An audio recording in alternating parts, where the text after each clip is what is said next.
Ladies and gentlemen, welcome back to What Do You Say? I'm your host, Frank Termini. If you like what we're doing, please like, subscribe, turn on notifications so you can be updated on any new content. Today, I am with, oh my gosh, entrepreneur, uber successful in the commercial real estate space, medical marijuana space, healthcare space, author, Overcomer. That's right. Overcomer. Chuck Cuda. I've been excited to get you on. You were supposed to come on here first. I was. And you went on two before me. Well, I wasn't going to tell Abby Eden no. I mean, I love it, but I'm not going to tell her no. I hear you. So I want to start back because one thing I really want to touch on and dive into is the space that you were in before this, right? Because I think it's so profound as far as from a transformation standpoint, from a what's the word I'm looking for? Redemption. It's a redemption story. Yeah. But and I've had so many different redemption stories on this podcast. This is very unique, right? Because your drug of choice was gambling. That's right. You know, and so tell me when that started. Started at a very young age. I mean, my parents, the Woodlands dog track was out in Kansas. I remember that. And we used to go out there on Friday, Saturday nights with my grandparents, my parents, go eat dinner out there, and I'd read the programs. I'm 10 years old, and I knew how to handicap dogs. Well, then I'd give the money to my dad or grandpa to go make the bets. And if I won, I won. If I didn't, I didn't. But that's when it became a rush. I'm an adrenaline junkie anyway, so that was a rush for me. But and we'll get to this. You just rechanneled it. I did. That's exactly right. Because you're still doing the rush, and you're probably, you would say, are still gambling. Your risks are just more calculated. Right. Calculated, betting on myself now as opposed to dogs running around chasing a bone. Right. So you start gambling at 10, and then it transitions from horse racing to what? Transitions to, dice, blackjack with some of my buddies. So Gladstone Hall, we're rolling dice at 13-year-old birthday parties. So your horse racing or dog track would have been alcohol. And then which is usually someone's gateway. That's a gateway. Okay. Yep. And then you transition to 4, 5, 6, craps, blackjack. Yeah. Okay. And then some jerk off gives you his birth certificate, Social Security card. Yep. Yeah. So I don't know who that guy was. So then I get a real fake ID. With some guy's information on it and my face. So now I'm able to go anywhere. As a matter of fact, we talk about, this isn't in the book, but we talk about this story. At one point, I signed myself off the boats here in Kansas City, after I go to GA and after, because we get to that point. You want to get there and then I'll tell you what happens? Yeah, let's go. So how do you get to that? I mean, obviously you had to take an absolute beating because gambling's really not the problem. The problem is the losing.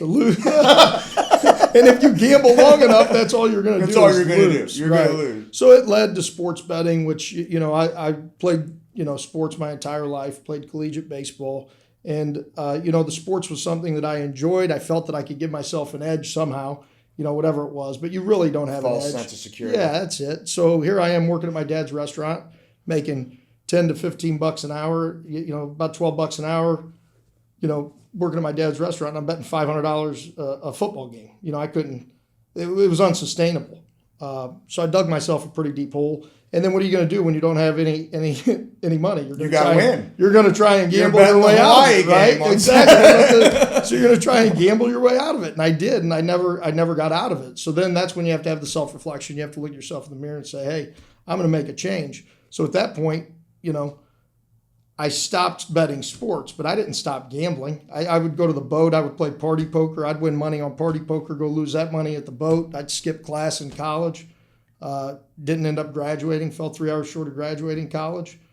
And went to Vegas, went to PJ, our buddy PJ's wedding in Vegas. This is after I went to GA. So I ended up going to GA and saying, hey, I've got to really make change now. It's not. Let's go to this. Yeah. Tell me the event that drove you to Gamblers Anonymous. Yeah. Okay. I can tell you the game. It really wasn't an event.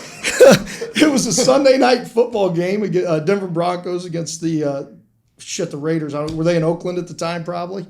And I'm watching the game at 54th Street in Liberty by myself. It's shitting snow in Denver. It's late in the season, so I'm already buried. I think I bet like 10 grand on this game. Okay. It's 6-3 at halftime. You could probably go look it up. They returned the opening kick of the second half for a touchdown. And then the very next play, they threw like an 80-yard touchdown. Game ends, I bet the under, obviously, because it's shitting snow. Game ends up going over. I lose, and I'm going, what do I have to do now? How am I going to get this money? I'm stuck like 50 grand. I got to go to my two grandfathers, get money, and then PJ to get money. So I spread out the 50,000 so that not one person was giving me the whole 50. But that was the point where I was like, I can't do this. First off, it's embarrassing. I'm making over $100,000 a year, 23, 24 years old, and I'm borrowing money from my grandpa's. Half your salary. Yeah. Yeah. It is embarrassing. Yeah. I'm incredibly fortunate. I have had a lot of bad habits. Gambling has never, ever been one of them. You can count on one hand the number of hours I've spent gambling in my last 10 trips to Las Vegas. And you'll have fingers left over. Yeah. I just don't do it. I don't enjoy it at all. And that's how I am now. You've been to Vegas with me recently. I don't gamble. I just don't enjoy it. And you know what happened? I don't even remember how I lost them. Here, I'll tell you what happened. I was playing in a card game, and I go all in with trips off the flop, and Carl Maselli hit runner for a baby straight flush and beat me out of about $2,500. And my sister called me, needed to borrow $50. I couldn't give it to her. Couldn't give it to her. Yeah. And I said to myself, never am I going to be in a situation to where I can't let somebody borrow money because of that. Right. I'm never doing it again. And I gamble, but here, Michael called me one night. He goes, you know anything about this Sean O'Malley? I said, I love Sean O'Malley. He's a fighter, UFC fighter. He goes, he's a dog tonight. And I'm like, really? And he said, yeah. I said, let's bet him. I didn't even bet enough money to stay up and watch the fight. Yeah. It's just. Did he win? He won. He won. Yeah. He won. Do you regret not betting more? But no, I don't. But that just shows you I just do not enjoy. I don't enjoy it anymore. Yeah. And I don't even like the type of people that it brings around. Yeah. I walk through some of these casinos just to go get something to eat. It's depressing. It's depressing. You see these people on oxygen smoking cigarettes and just like robots, just like pushing robots. The button. Sometimes they're pushing 2 or 3 at a time. It's like whack-a-mole on slot machines. It's sickening. Yeah. It's absolutely sickening. Okay, so that drives you to GA. Now tell me why you don't think GA worked. So when I went there, I felt like you owe $50K. Yeah, I felt like I wasn't as bad as the other people there. Like my addiction and my compulsion wasn't as bad as them.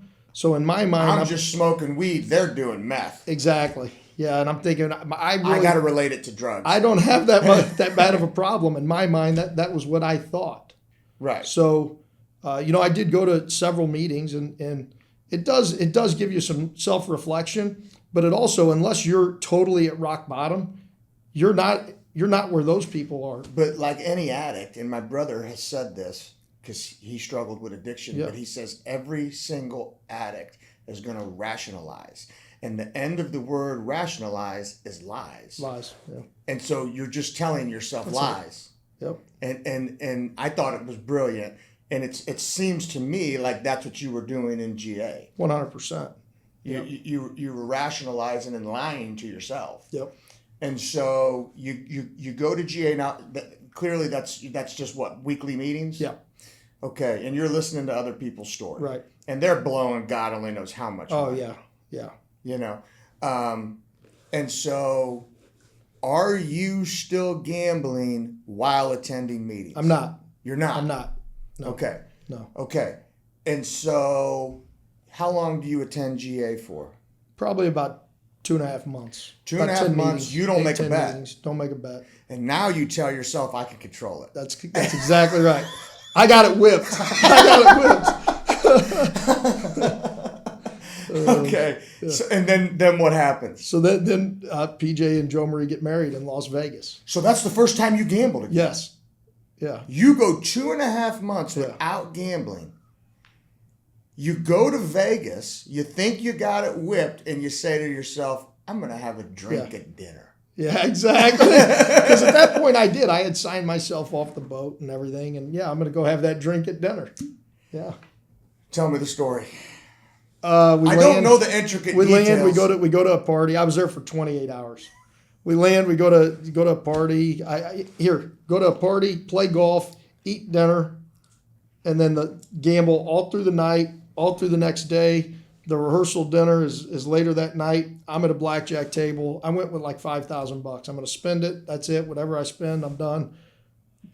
Blew through the 5,000. Draw all the money off the credit cards. Probably borrowed some money from Strata or some people. I don't even remember. And I get to the point where I'm sitting at a blackjack table with Frank Ferrara and the rehearsal dinner. Who loves to gamble. I think we both missed the rehearsal dinner. The rehearsal dinner is going on. And I said, what the fuck am I doing? You know, I go upstairs, borrow $100 from someone. I go to the airport. Don't tell anybody bye. I leave my golf clubs there. I leave my clothes and everything. Go to the airport. I said, give me the first flight you have back to Kansas City. Yeah. What was the damage from that trip? It was about a little over 10,000. Yep. A little over 10 G's. In 28 hours. Let's see, they've been married for how long? I was probably. And you still probably owe the 50. You're probably making payments on it. Correct. Yeah. You're making payments on the 50. Yeah. You go 2.5 months. Yeah. You blow another 10. You probably made promises to the people that you borrowed from. Yep. And you broke them. Yep. Okay. Right. Because that's what addicts do. Yeah. Not going to gamble anymore. Right. Yeah. And the level of shame. I know. I've been there from other things, not from gambling, but the level of shame is just unbearable. It was disgusting. I just wanted to be out of there so bad. You don't even want to put yourself around other people. You don't want to expose yourself to others. Right. Yeah. It's awful. Yep. It's awful. So you leave. I leave. I fly to Dallas, Fort Worth. I just take the first flight out. Just get me out of here. Get me out. You don't want to fucking Taiwan. I slept in Dallas airport that night. You don't want to answer your phone. Nope. And then my family's all at the lake because it was Labor Day weekend. And I'm thinking to myself, what am I going to tell them? I'm going to land. I'm going to drive to the lake. Why am I there? Well, I got to just tell them I fucked up. You know, I just got to tell them the truth. And so at this point, and then you're also, I don't know how you were, but when I realized that I had a drug problem, there was an overwhelming sense of fear that I had of, am I going to be able to stop this? Yeah. Right?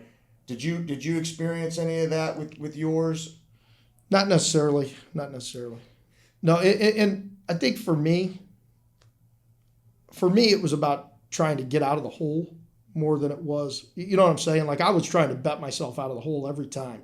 Once I came to the realization that you're never going to bet yourself out of the hole and that the only way to get out of it was to work, then so I guess at some point I might have, but when I came to the realization that you're never going to bet yourself out of the hole, the only way to get out of that is to get square and to work your ass off, then I came to peace with the fact that I owed a bunch of people money and that I was going to make it back and start my life over, you know what I mean? But the gambling still doesn't stop. Well, it's the devil's going to be everywhere at all times, right? Right, but for you, you lose the 10K, right. the 50K, yep. and the gambling still continues. but maybe you're playing the other side of the fence a little bit. Well, it wasn't like it was. Well, no. Because I'm talking about the contempt charge. I'm starting to migrate to that. Right. Right. So because now you still continue to bet sports. That was not like I was. So even when you got in trouble, yeah, you were just fucking around? Fucking around. And would you say at that point that, because I think even at this point in your life. So at that point I was 27. I'd already paid back, or 26, 27. I paid back the money that I owed. And I wouldn't necessarily say that it was like recreational like it is now. Because I think now, and I've never actually seen you gamble. Yeah. Ever. Have I seen you do it? No, that's what I'm saying. Even in Vegas and whatnot. But I think now you probably could go sit at a blackjack table and it's not going to light that spark like it did. That's exactly right. It's not. You know? So that was more, it wasn't as compulsive, as addictive. It was, I remember when I called that number, to put a bet in. I remember that game too. It was Notre Dame, Michigan. We were down the plaza. You remember the shitty things that happen in your life. So are you trying to tell me that you made one bet on that deal? Maybe a handful, a few online and then one on a phone call. And that's how you caught the case? Yeah, the phone call. Yeah. The phone call? Yeah. They got you on a wiretap? Yeah. And then you get a subpoena? Yep. Were you just like, where were you at when that happened? I was in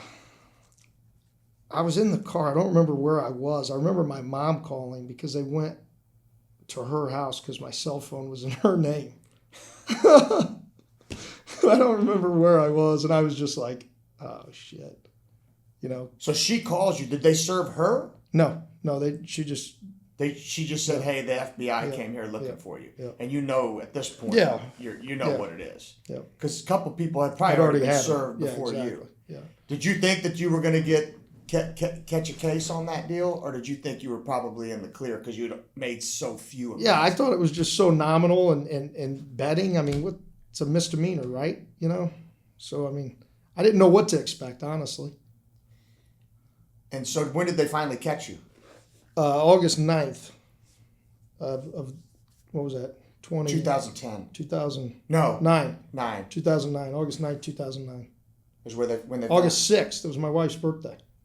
Were you already married? No, we weren't married. Okay, so where'd they catch you? Where were you at? So they called me and they were like, hey, we're going to come to your place of work. I said, yeah, that's a bad idea. So I'll just meet you at Target parking lot. And you just let them serve you? And I just let them serve me. Yeah. Yep. And at that point, I'd already talked to an attorney. And so you show up to court. Yep. Show up to... what day? It had to be in August. Did you go before or after Tommy? I went after him. So you might have been in like September. I think it was September. Yeah, it was September, or maybe late August or September. So I showed up. And they had the immunity there for you or no? No, so you go in to the grand jury. They swear you in, and then I just said, yeah, I respectfully refuse to answer that question on my Fifth Amendment right. I'm going to execute my Fifth Amendment right. And then they said, is that how you're going to answer every question? And I said, yes. And I said, okay, go see the judge and get immunity, And then you had to go that you back. don't incriminate yourself. And then I went back down. They ask again, is that how you're going to answer every question? Yes. Well, then you're in contempt already. So they put you in contempt, and then you have your show cause hearing. So my show cause hearing was scheduled for October 5th. And that's when they took you. And that's when you have to show cause as to why you did not testify. It didn't matter really what you said at that point. Right, you knew you were going. Yeah. And so then you go to CCA. Leavenworth CCA. Yep. How long were you in Leavenworth CCA? About 4.5 months. Got out February 18th. So Tommy and I got out on the same day. Were you in there with anyone you knew? Yeah. So when I went in, because I know there was 5-6 guys there. Yeah, there was. So Jimmy Mancuso, Big Jimmy, got out to see John because John was sick. Yeah, he had a brain tumor. Or something. Yep. So he went back in. They let him out to see his brother, and then they sent him back in on October 5th. So I walked into medical. Another one of these snapshot moments. The Vikings were playing the Packers, and I walked in, and he's laying on the cot watching the game, Monday Night Football. I said, who you got? But I ended up being cellmates with him in medical pod before we got released into the Gen Pop. So that kind of helped bridge the transition, is that I was in a 2-man with someone I knew. Now, granted, we were on lockdown and just clear until we got to Gen Pop. But then when I walked into, I think it was like S-Pod or something, first person I see is Tommy Cascone. And I'm glad to see you. Yeah, okay. So that has to be a very vulnerable, scary feeling to not be a criminal, because really, none of you guys are criminals, right? And you're in there with murderers, drug dealers. Do they know why you're there? Them guys, like, do they know? Hey, this guy's in on contempt. I'm gonna. I have to think that they would respect the fact that you're in there on contempt and maybe just leave you the fuck alone. Yeah, you would think that, but the first thing they do when someone new gets there is they ask for your conviction papers. They ask for your papers, which are conviction papers. We weren't convicted of anything, so we didn't have any papers. So now they don't know why you're there. They don't know why you're there. So you could be a snitch for exactly. all they know. So typically, when you don't have papers, they're thinking that, or if you don't want to show them your papers, then that's the first thing that comes to their mind. So I mean, they're sussing you out. It creates some tension. We ultimately, there was a number of us in there, so we got to tell them, and eventually the guards came up and said, guys, listen, stop messing with these guys. They're really here for civil contempt. And then they'd leave you alone? They would, yeah. And then it got around, and they would leave us alone. Yeah. So the time wasn't real. I mean, it's hard. It's still, time. yeah. It's not, I mean, but it's not like it, God forbid, the way it could have been. Yeah. Where you're fighting all the time. No, I got in one fight the whole time. Did you really? Yeah. Talk to me. Talk me through that. So I was a pod porter. This was, later on. Pod porters got extra time out of their cell. They had to sweep their cell and whatnot. But basically, our doors got left open, so we could go play spades, play cards all night long. Shower when we wanted instead of with 60 other men, whatever. So I was a pod porter, which meant I got an extra meal. Well, the food sucked. The only time I wanted it was when it was Frosted Flakes. And they gave you a carton of milk instead of the powdered milk that was in the 5-gallon drum. It's a big deal. It's a big deal. Yeah. Well, I had to pass out the trays. That's my job, right? I'm passing out the trays. Well, I get done and I'm like, where's my extra tray? I see this guy walking with 2 trays. I'm like, motherfucker. So I go get it and I knock it out of his hand. And I have on shower shoes at the time, and I'm thinking, oh, what did I just do? So I ran, as soon as it happens, I run into my cell. He follows me to lace up my shoes. You know what I mean? Right. Yeah. Well, he follows me in there. We got in a fight in the cell. Yeah. That's over Frosted Flakes. But I've talked to several people, and to my understanding, had you not done something, you could have gotten abused your whole entire time in there. He ultimately, in my like, from what I could tell, he probably was testing you. Could have been. Yeah. Yeah. Because I've talked to people who have, done 4 and 5 years in jail, and you got to stand your ground. Yeah. So, Chuck. And you know what? I'd do it again. I'd do it right. Frosted Flakes. It's a big deal. It is. Yeah, it's a big deal. So you do your time. Yep. 4 months. Yeah, probably seems like an eternity. 4.5 months seems like an eternity. Miss Thanksgiving and Christmas. Thanksgiving and Christmas. Yep. Valentine's Day. Not that's. It ended up being Benny's birthday, but yeah, Thanksgiving was really the big thing for me. You know what I mean? That first holiday. That first holiday missed. Eating a bologna sandwich. Watching football all day. Here, I missed the family. Watching football, eating a good meal, and I'm on 23-hour lockdown, eating a brown bag lunch. Why were you guys on 23-hour lockdown? So that the correction officers could have the day off. It's a holiday. So the staff needed off, so that we were on 23-hour lockdown with a bag of 2 bologna sandwiches, brown bag lunch. So I'm sitting there eating that in my cell. And that was kind of like a rock bottom moment for me. That was when I said, I spent the first 2 months in this place pointing the finger at, the guys I was protecting, the judge, basically everybody but me, and then I started saying, well, shit, I'm not here because of any of their decisions. These were my decisions. I chose to call that number. I chose to continue to gamble, to your point. Even if it was 4 or 5 games, whatever it was, still gambling, you know? So I put myself in that position, and that's when and I think there's this misconception that people plead the fifth for fear of some retaliation in the event that you were to testify. And I personally think you're pleading the fifth for no one but you. Yourself. It's your choice. Well, right, but what I'm saying is you're protecting your name. Yeah. You're protecting your unborn kid's name. That's right. You're protecting your father's name. Yeah. You're doing like here. Yeah, I fucked up. It's my fault. I gambled, and you do the crime, you do the time. Yeah, you're owning your mistakes. Extreme ownership. Yep. So that's the reason why, in my opinion, someone's going to take posture the way you posture and just say, look, no, I'm just not going to test. I'm not going to do that. Here, you'd have never been able to live with yourself. Right. Yeah. You just would have never been able to live with yourself. And so you get out and you're busted. So we get out here. You want to hear a funny one about when we get out? So February. So you go in and no one's really got tennis shoes or shoelaces. They take, Tommy and I had tennis shoes with shoelaces, and we leave them behind. So they don't want to release us. We're sitting in the holding. Our parents are outside, and they're wanting to know who we gave our shoes to. And we said, we're in here for refusing to testify. We're not telling you. And they were going to keep us. They're calling the marshals saying these guys aren't telling us where their shoes are, this, that, and the other. Our parents are on the phone with our attorney saying they better get the fuck out today, Unbelievable. Unbelievable. So you get out. Yep. You're flat busted. Yep.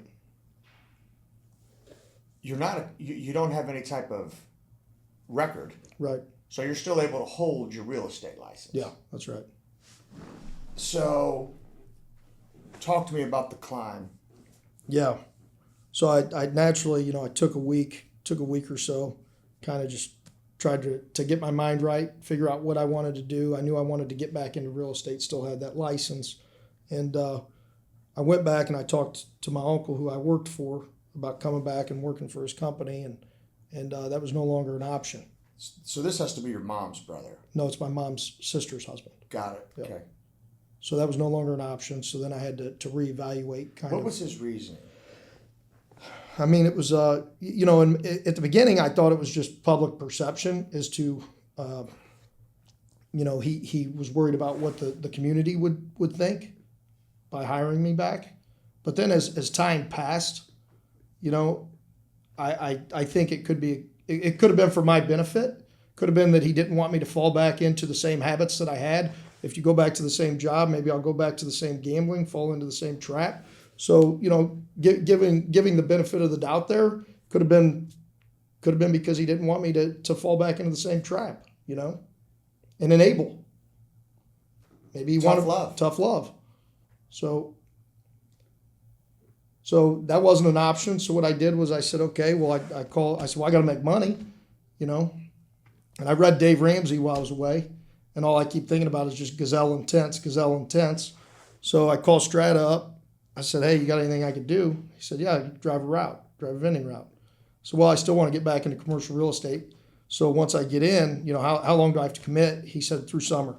I said, perfect. So in the meantime, I'm driving that vending route. I called Sam Finazzo up, who was a GM at Oceans of Fun.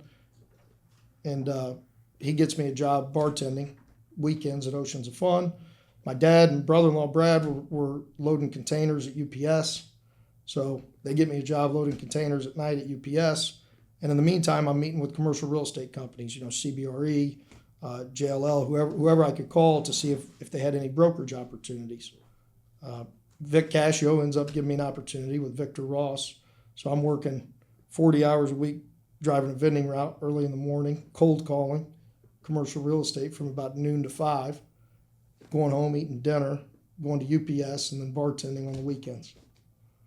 So I was gazelle intense. So you took pieces of Dave Ramsey, because I know there's a lot of it you don't agree with. A lot of it I don't agree with. Yeah, I don't agree with. Yeah, I mean, because I know you are someone who will make money on debt. Yeah.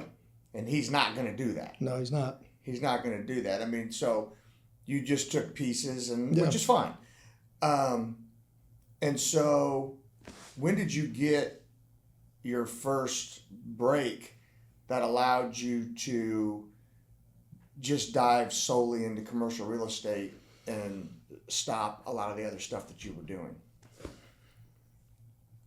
Well, you know, I didn't stop UPS. I bartended at Oceans of Fun for 2 years. I didn't stop UPS for 7 years because of the health benefits. You know, I would say the first break really that I had in commercial real estate was actually when I made the transition to Keller Williams, to where I could keep more of the commission. You know, and I had already had some deals in the hopper. I bought a building over off Independence Avenue. I started to kind of acquire my own assets in 2011. I don't think there was a real, like, this was the moment, you know? It was a series. It was a series of decisions. just stacking wins. Right. You know what I mean? Which was really a nice, pleasant change as opposed to stacking the losses and the gambling. Right. And so I know you did the coin-operated game, not coin-operated games, but the coin laundry. Yeah. Yep. And that had to help a little bit because you eventually started to own the buildings that the coin-operated laundries were in. Yep. And then you're making money paying yourself rent. Yep. And so that had to also...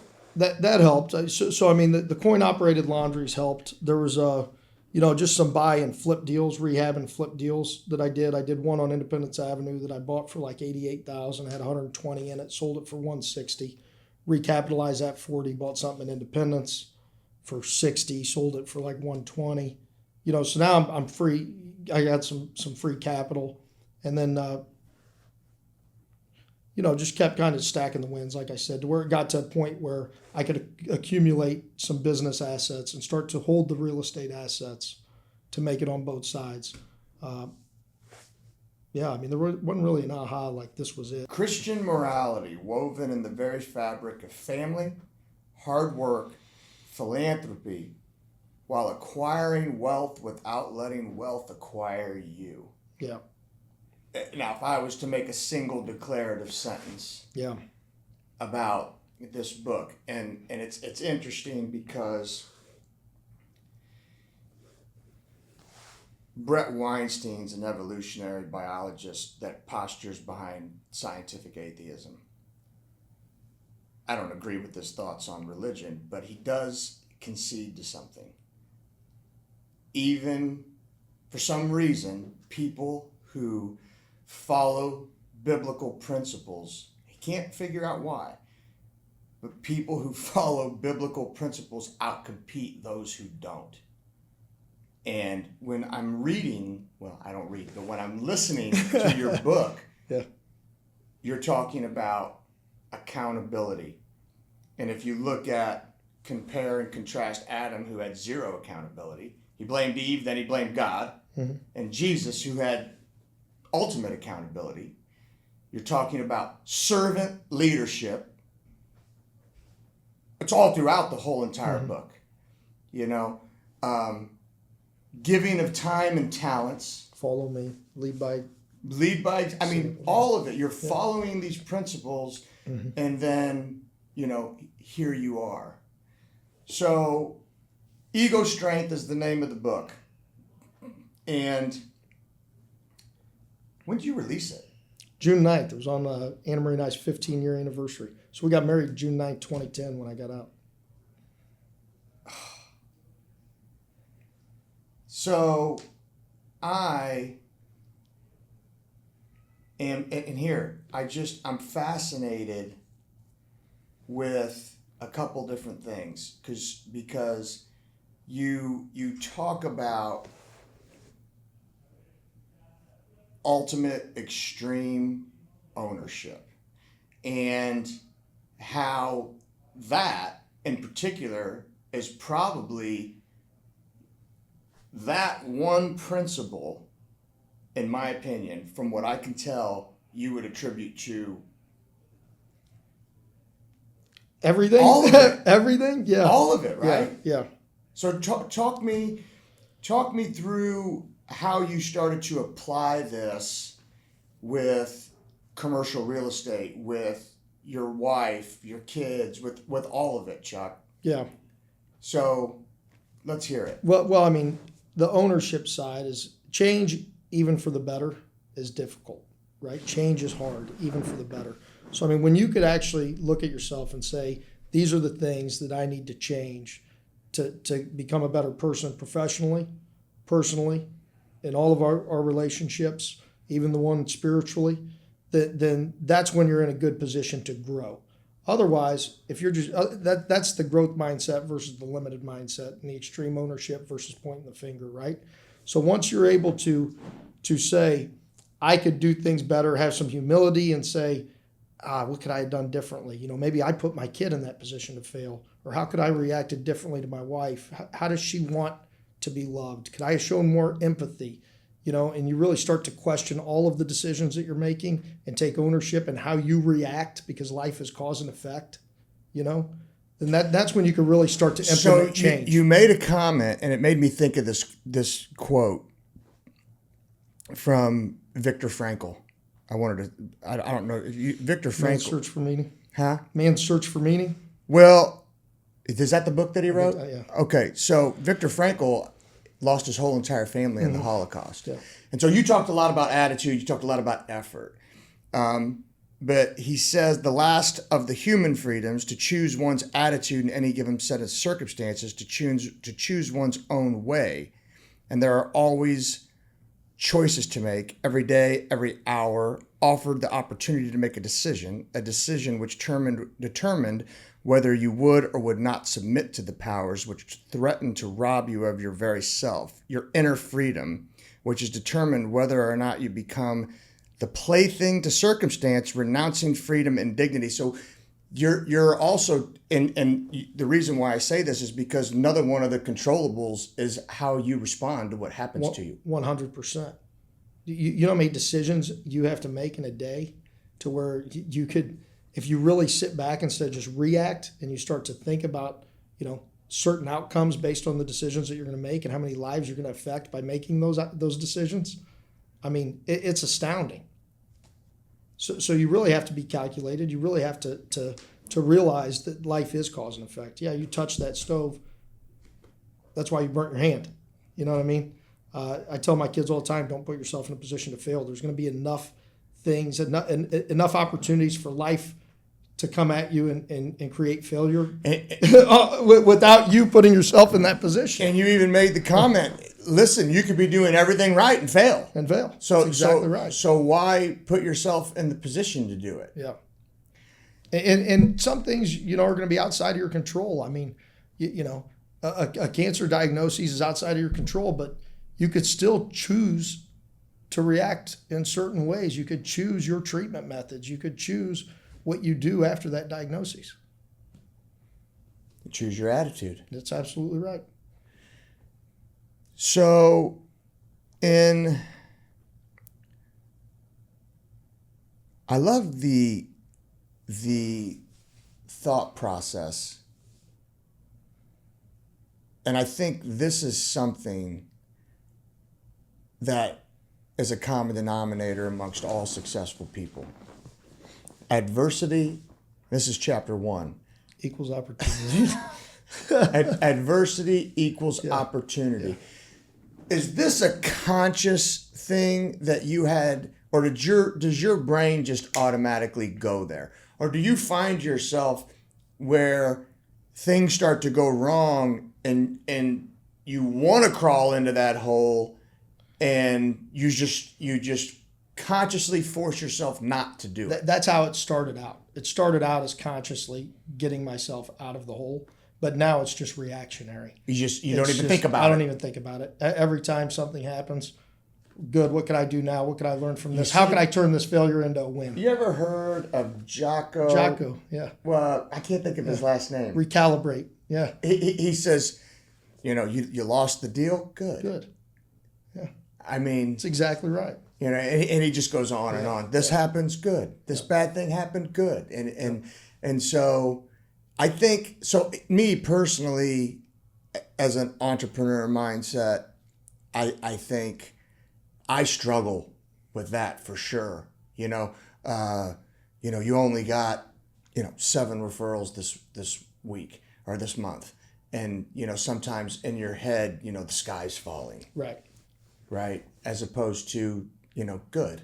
Yeah. Let's self-reflect. What did I do? Let's look at my schedule. Let's see what I did the month before where I got 12 that I didn't do this month. Or what referral sources could I now go into to where I was maybe only pulling 1 out of there every 2 weeks to where I could allocate that time to now go pull 4 or 5 every 2 weeks. Right. And I think the main thing is behind the quote unquote good is where you fail is if you don't self-reflect.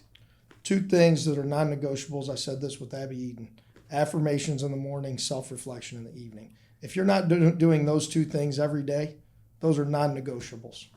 Affirmations in the morning. Talk me through it. Yeah, so affirmations in the morning. You've got to almost manifest and believe so much in yourself to where it does become reactionary, right? You're pumping yourself up. You're believing in yourself. Who's got my money? I'm going to get it. That's exactly right. Who's got it? That's exactly right.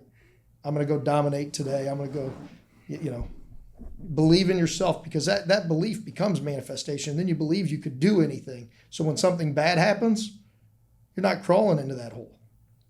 You're bouncing right back and getting back up onto the horse. This is like a therapy session for me. That's great. And then self-reflection. You have to have self-reflection. What could I have done differently? Even though you thought you kicked ass the whole day, right? Well, because there's a lot of times in here. And sometimes for me, it's like, shit, I forgot to ask how his brother was, or I forgot just simple things where you put the relationship before the win, ahead of the transactional value. Yeah. You know what I mean? Relationship over the win. Yeah. Well, and there's so many times that I am always questioning myself, busy versus productive. Yeah. Right? Because I'm busy every single day. Yeah. From 5 a.m. till 8 o'clock at night. But was I productive? And that's sometimes a tough question, because it's only in time are you going to tell. Mm-hmm. So self-reflect, affirmations in the morning, that may be a good thing to, maybe if you somebody could just write their own little prayer. Yeah. And say it every morning. Yeah. Yep. Today I'm going to be blessed. I'm going to be called. I'm going to be whole. I'm going to be, I'm going to do all these different things. You talk about in chapter 2, let me find my notes, Chuck. Sorry. No. The first thing that you did was commit to physical activity. Because you said the best revenge is massive success. Best revenge is massive success. But then underneath it says the first thing that you did was commit to physical activity. Talk to me about how that helped you. On the physical activity? Yes. Well, I mean, you have to do things that are going to clear your mind, get you thinking more clearly. I mean, because for me as a physical therapist, and now having an online personal training business that I've recently just launched, I hold physical activity in the utmost regard. Well, if you don't take care of yourself, how are you going to take care of others? And so many people, especially alpha males, will say, I'll die for my family.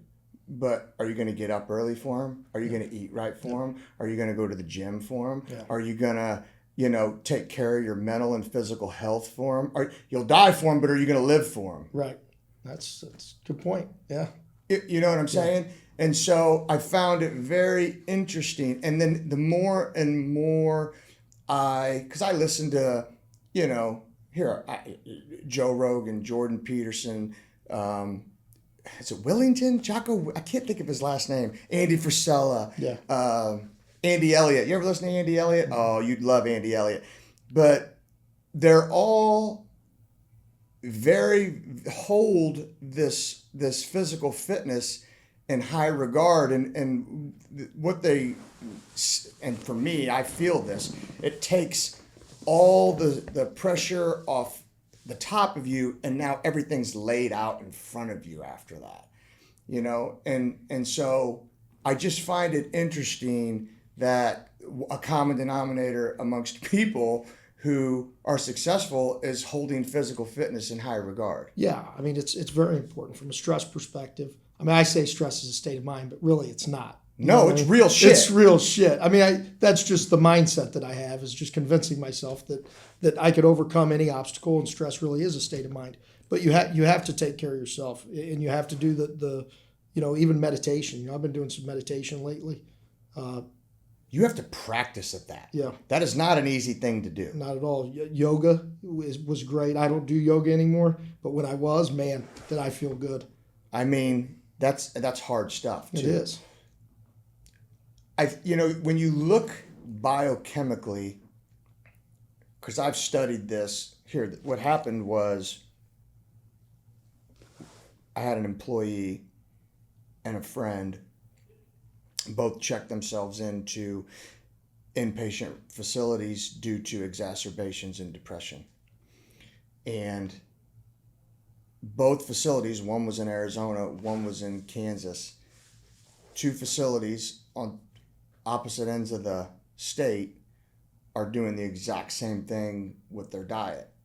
And so I started to go down this rabbit hole of foods you eat can increase or decrease dopamine and serotonin, because all of those are formed in the lining, like 90% of it's formed in the lining of your stomach. Yeah. Plus you get a serotonin boost from just the physical exercise itself. So a lot of what people are putting into their bodies is generating this fight or flight response when there's no stimulus at all. Right. And that's why I think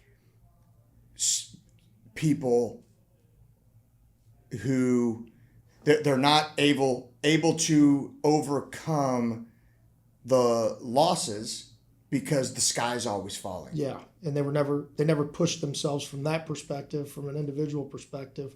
How are they going to do it when the world's compressing around them, or when there's real problems coming towards them? Right. Yeah. Right. And so they and this is something that me and you have talked about for me to finally start. Another thing that I've realized that uber successful people do, they deal with their trauma. Yep. And that's one of the things that kind of drove me to start. I have to start dealing with some of my trauma, or else the world ain't going to stop. No, you'll eat yourself from within. You'll eat yourself from within. Yeah. You'll eat yourself from within. And so I'm noticing now, because Bedros Keuilian, he's another guy I listen to. He's just so adamant on, you have got to address trauma in your life so that you can move past it and not play this victim. Right. And so when you started talking about physical activity and how that was probably one of the biggest things that helped you progress, and take you from point A to point B. And it wasn't the only thing, but it was a facet of it. Yeah. It's so important. It's incredibly important. So you're talking about mindset, you're talking about physical activity, and you're talking about defined income. Because you said, fuck that. Yeah. I can't live my life under a constraint. That's confined income. I can't do that. Yeah. And so, because for you, the motivation at that point's gone. Gone. Yeah, I mean, for me, I got offered a salary position when I first got out, and Anna Marie and I were just married, and she said, I don't understand. We need income. And I said, that's great. I'll do 100 different things to generate the income that you think we need. But I'm going to go get back into a sky's the limit opportunity. And I'm going to put myself in a position to utilize that revenue to build wealth. Making a lot of money is one thing, but then creating wealth, that's a whole nother. Talk to me. So tell me the difference. Yeah. So, I mean, here, you can make $300,000 a year, but if you're not saying, okay, I'm going to take $150,000 of this to put it into investments to where I can make money when I sleep, then all you're going to do is make $300,000 a year. And you're gonna maybe, rather than compounding, so say you take that $150,000 and you just put it in a bank account, okay, and you live off the other $150,000. What I did was I took that $150,000, I leveraged it against Dave Ramsey's, better thought process. Right. It took calculated risks, and I found assets where I could say, okay, I'm going to take this $150,000. Now, instead of putting it in a bank or a CD or whatever, I could generate 25% cash on cash return by doing a little higher risk investment that I know this is my day-to-day life. I know that I could stabilize this building with a tenant because this is what I do for a living and really accelerate my wealth. So I would do that. I'd take $150,000, maybe go borrow $300,000, buy a $450,000 vacant building.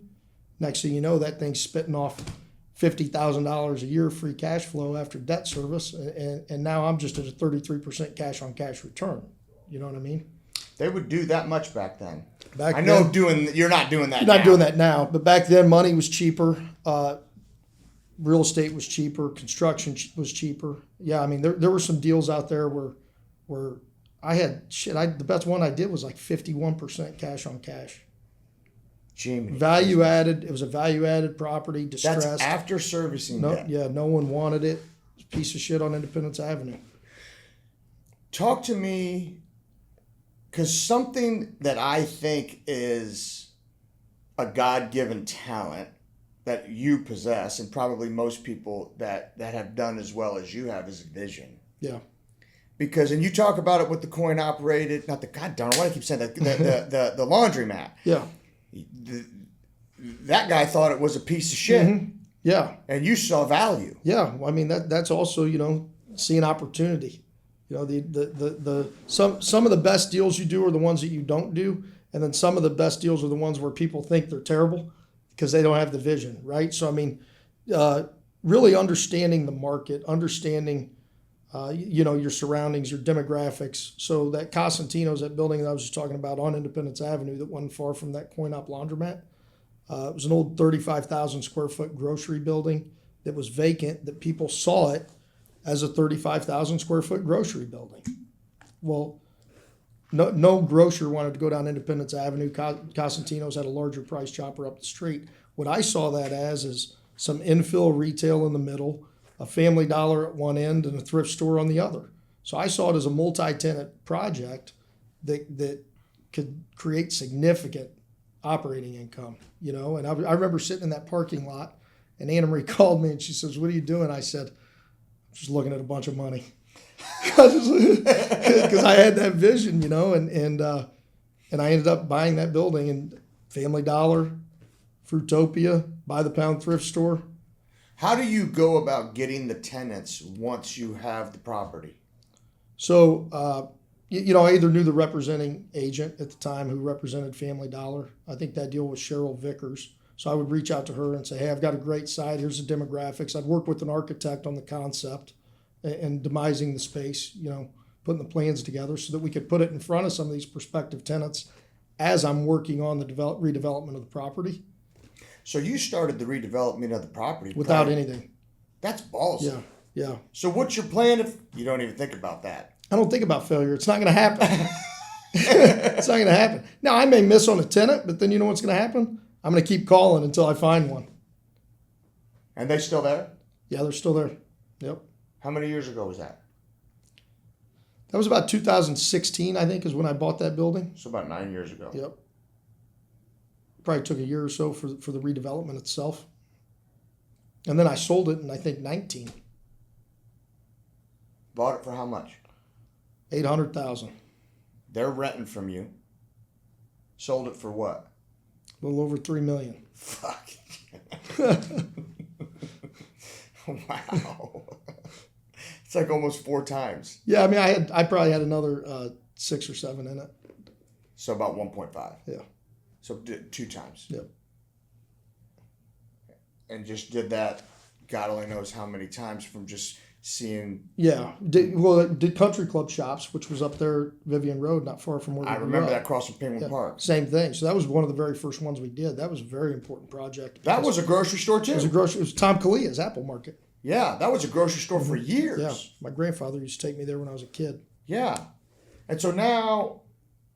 So that was the first one that actually was totally spec, that size, 30,000 feet, where the bank was like, are you getting out over your skis? And then the whole thing came to fruition.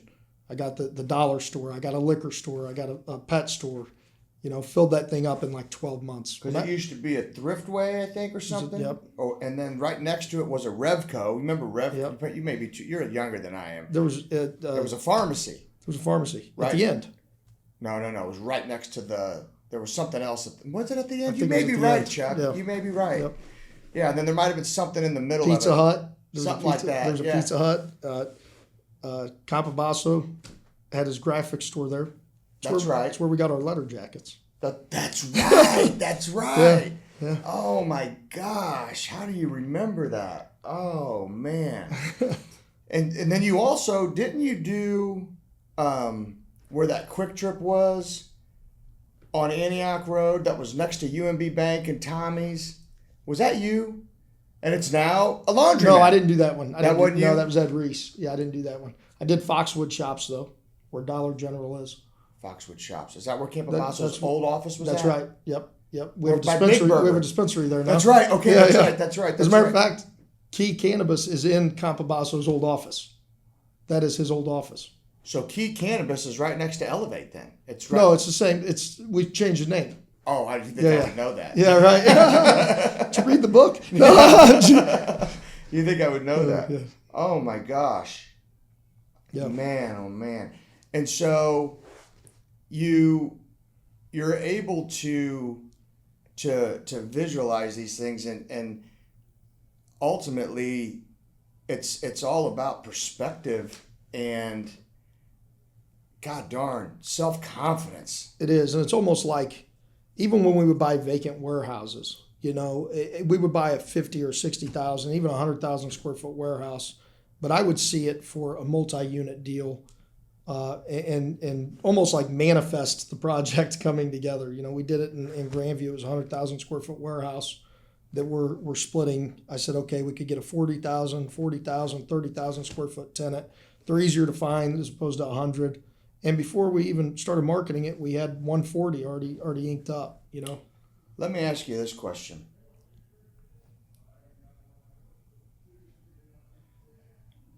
You talk. Well, here's my question for you. I know you've studied tons and tons and tons of winners. Have you dove into people who have been where you're at and blew it all? I haven't. So let me ask you this now. Yeah. A hypothesis, educated guess. Yeah.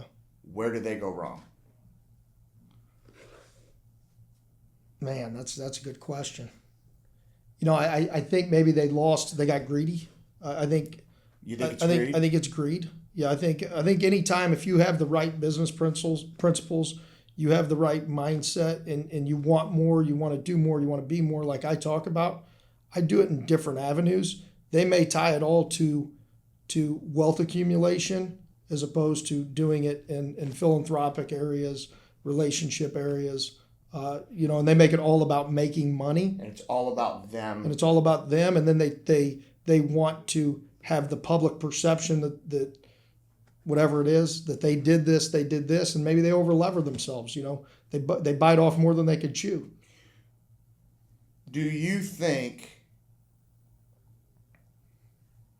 somehow, because I know you're a spiritual guy, and I know the reason why you give back is because of obedience. Do you think your obedience to, we'll call it the tithe, protects you?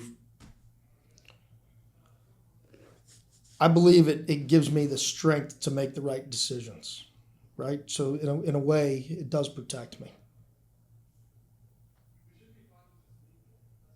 Because I am obedient.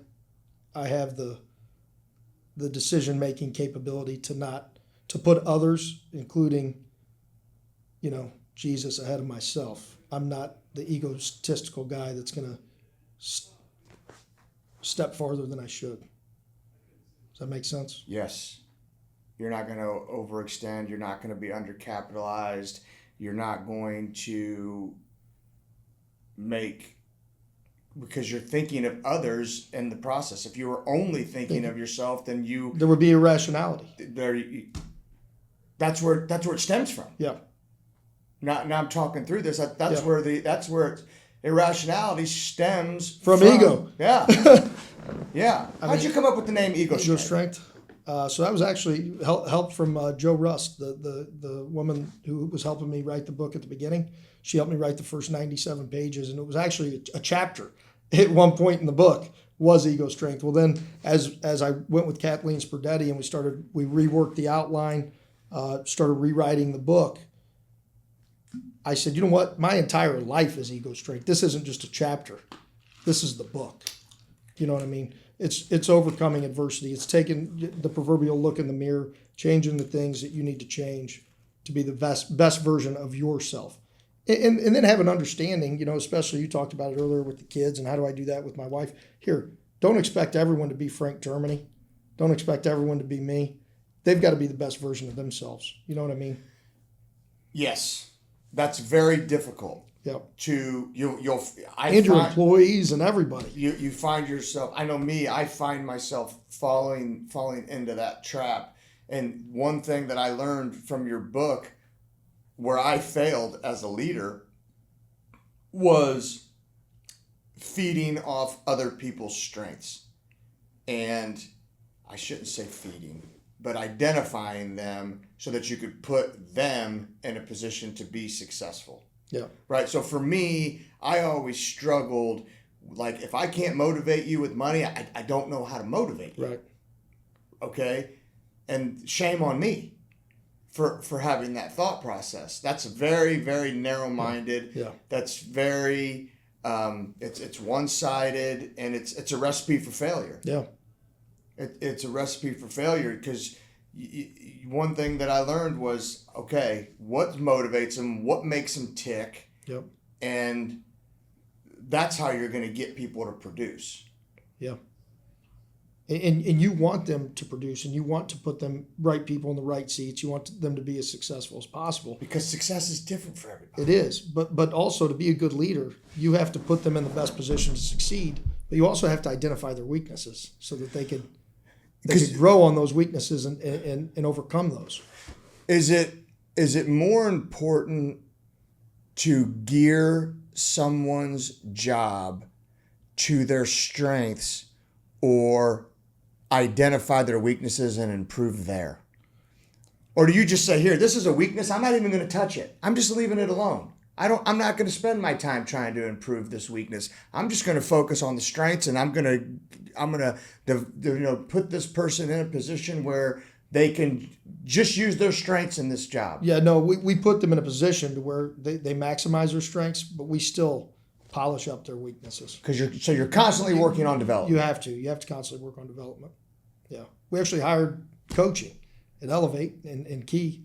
Yeah, you hired coaching. Yeah, Nick Termini came in, action coach KC. He's helping us. Termini, the kid is probably about 43. Yeah. Okay, he went to Jewel with my brother. That's right. We did it from an executive level first, so from the top down, and because when they see me from the executive position trying to upskill, they're going to be more apt to upskill anyway. And by no means do I think that I know everything. No, that would be a major weakness. Exactly. So, so we brought him in to help from the top down. We've been 18 months in now. Really? Yep. And he personally does it, or does he have a team? He personally does it. We do every other week coaching. We do quarterly realignments. Well, our last, you mentioned it earlier, our last quarterly realignment topic was be productive, not busy. So how about that? Yeah. I know a little something. Yeah, you do. Well, here, I said it to my wife the other day. I went to bed, and lately I've been going to bed, and I fall asleep around, because here, one of the things Andy Elliott says, losers go home and watch TV, winners go home and they self-educate. And I believe you touched on this in the book, but I said to my wife, what's the guy that goes home and he falls right to sleep? I mean, because tired. I mean, because that's what I do. Yeah. I mean, I don't self-educate, because by the time I get home and I eat, I'm asleep before I hit the damn pillow. Yeah. And yet I'm still waking up and I'm exhausted. Yeah. And I question myself all the time. Am I being busy or am I being productive? It's torturing sometimes. Yeah. It really is. Our beliefs, chapter 4. Our beliefs become our thoughts become our words become our actions become our habits are values are our destiny. Yep. Powerful. Yeah. That's really, when people ask me what my favorite chapter of the book is, it's chapter 4. Why is that? Because I think your values, your values have to be in alignment with your goals. If they're not, you're not going to achieve your goals. It's got to be relevant to you. I was fascinated with this question. If a stranger would conclude your values based on how you spend your days, would they get it right? Wow. Yeah. Wow. Talk about self-reflection, buddy. Yeah. Talk about prompting self-reflection. What a question. Yeah. I mean, because I started going through every single day what I'm doing, and the answer to my question was I have to change a lot. Yeah. Because if you were to ask me, what's my most important commodity? I'm going to tell you it's time. Mm-hmm. It's not money. Right. But if you were to watch my day, you'd think it was money? 110%. Yeah. 110%. What do you think mine would be? You think it's money? No. I don't think it's money, Chuck. No, I don't. I think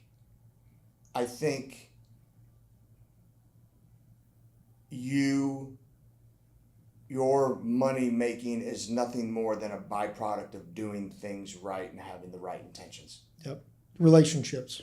And I think when Brett Parise, a friend of mine, told me this one time, and I'll never forget it. He said, money doesn't make you who you are. It makes you more of what you are. And I think so that's why some people could get money and become a huge asshole. Yeah, because they're already an asshole. Right. They were an asshole before they got it. Now they're just a bigger asshole. It just compounds them. And as I started to make more and more and more, then I started to give more and more and more, and I never stopped, doing the other things. As I became more successful in real estate, all it did was free up, more time to spend with my kids. Did I stop UPS at some point? Sure I did. Did I stop Oceans of Fun? Sure I did. But what I did was I channeled that time not to sit on the couch, not to go out and spend money lavishly or do anything crazy. I spent that time focusing on the relationships that were important to me. The family. I coach 3 Little League baseball teams now. Yeah, so I don't work at UPS. I'm still doing the same 120-hour a week, exertion that I was doing when I got out. It's just channeled in different areas of life. Right. And so I'm similar because, God, who knows how much time I spend coaching football. There's no telling how much time between, strength and conditioning, practice, film, all of it. There's just no telling. Going to your kids' games. That's something that's, incredibly important to me. How it is when you have multiple kids, you're dividing and conquering, but I just found that question to be, gosh darn it, what's the word I'm looking for? it was definitely convicting. Yep. For me, because I think 100% if somebody followed me around throughout the whole entire day, I mean, because here I have 3 jobs. Yeah, right. You know, I have, but I don't. I will say this: I don't have 3 jobs for me. Yeah. Because I don't give a shit about what I'm wearing or what I'm driving, but I have a lifestyle in mind that I want to provide for my family. Right. Right. So I guess, I don't know. You could interpret it a lot of different ways. Yeah. Well, that's the scenario. Then do you find a different way to create the wealth so that you could then spend more time doing what's important to you on that value chart? You know what I mean? Right. You know, and so me and you have had this conversation before, and it was discussed in the book, and I don't remember what chapter it was, but luck. Yeah, we have. Luck. And my comment was, you said you don't believe in luck. Right. And I said, I think the harder you work, the luckier you get. And I will agree, luck is when opportunity meets preparation. But my argument here is, I think there's a lot of people who work their asses off. Yep. They accumulate wealth. They take a calculated shot and they fucking miss. And that's my argument.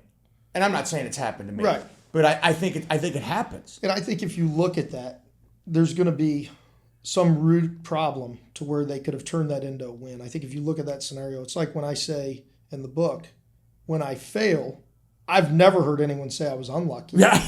I've never heard anyone say I was unlucky.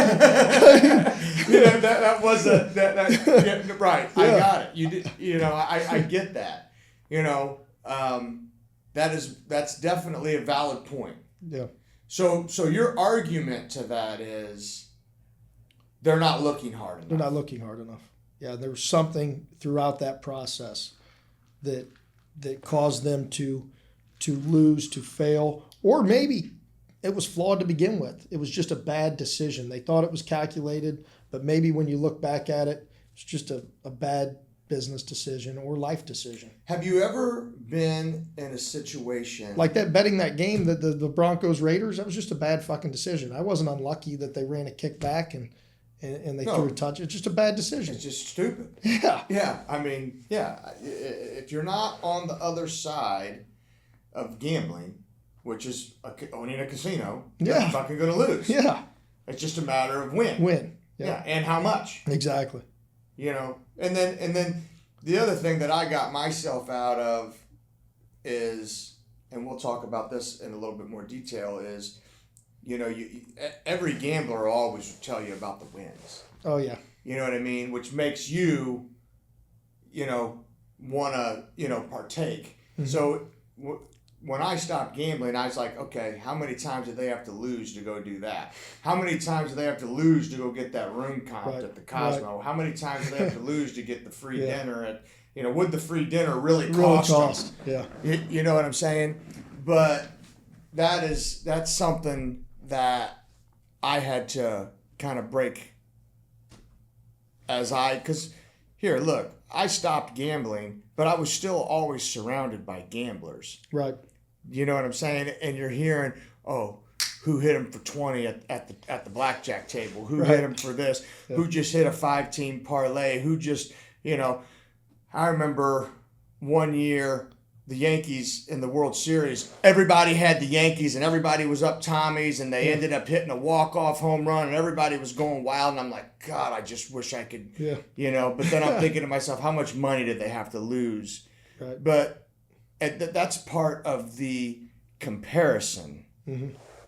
And so because I know this too about you, comparison's the thief of joy.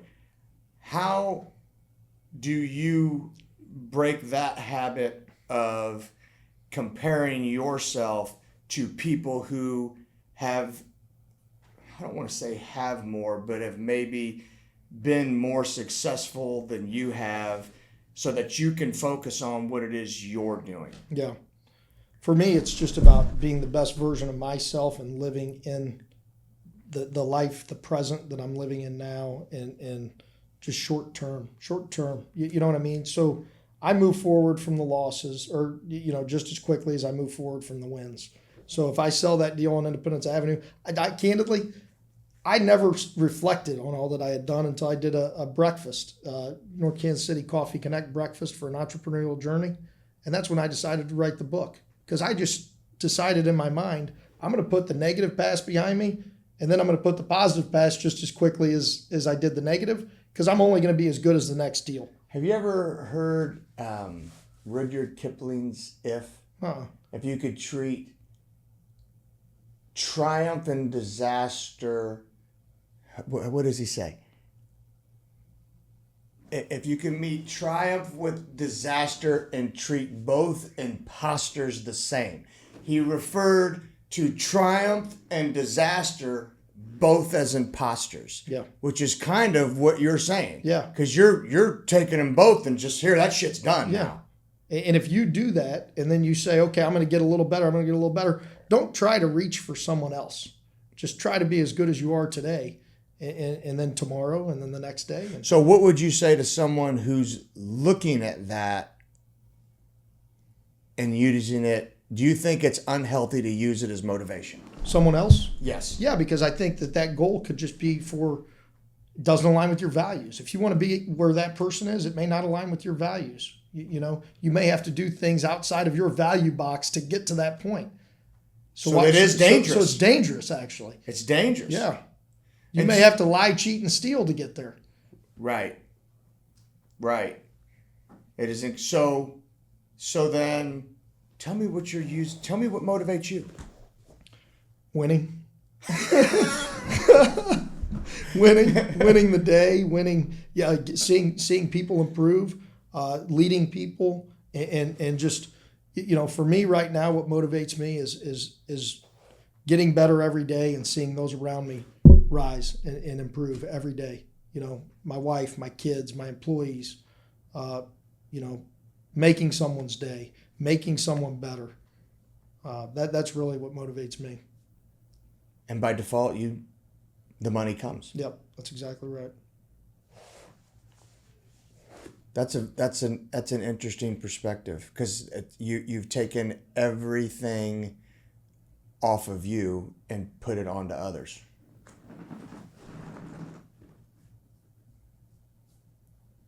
That's good stuff. It's true growth.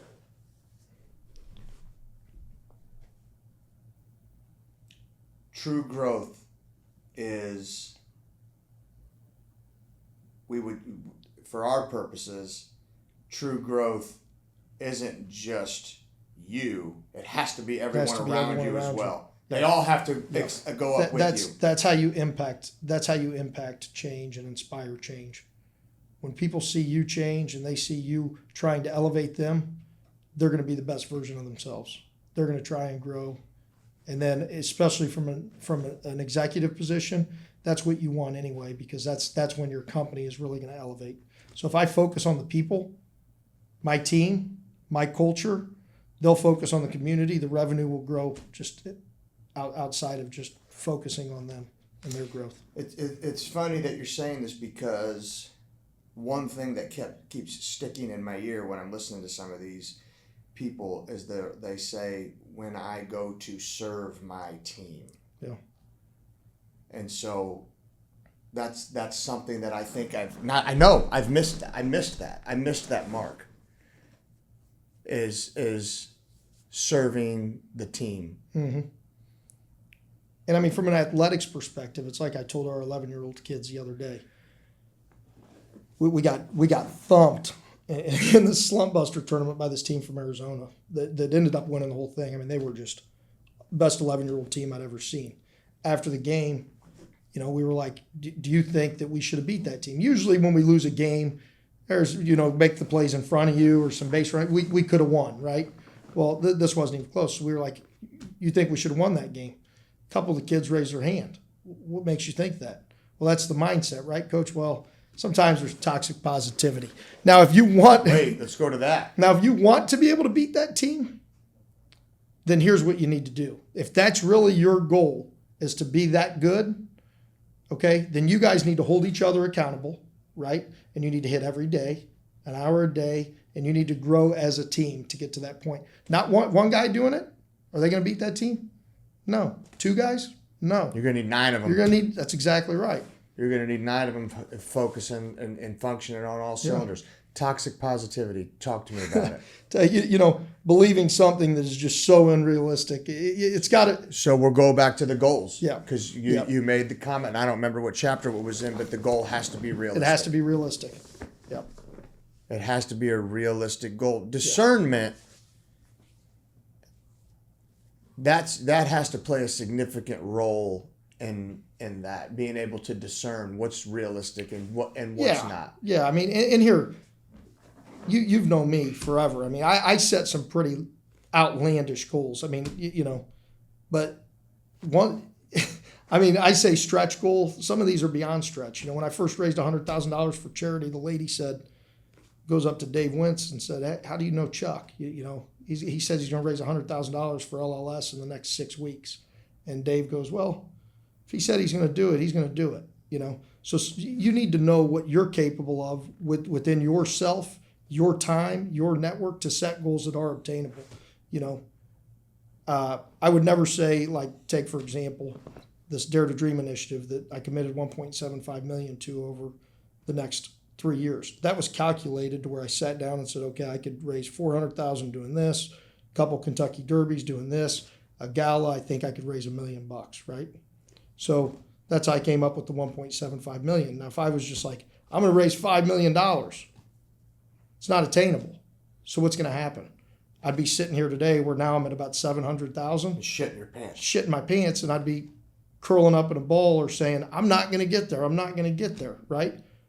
So that's why it's so important to have a goal that's attainable. Even though they may be unrealistic to some people, I know that I could get them, right? And when you're setting your goals, don't try and set goals that are maybe attainable for, you know, keeping up with the Joneses scenario. Sure. Don't set goals to keep up with the Joneses. Set goals that are attainable for you. You know what I mean? Self-reflection. Self-reflection. Best version of yourself.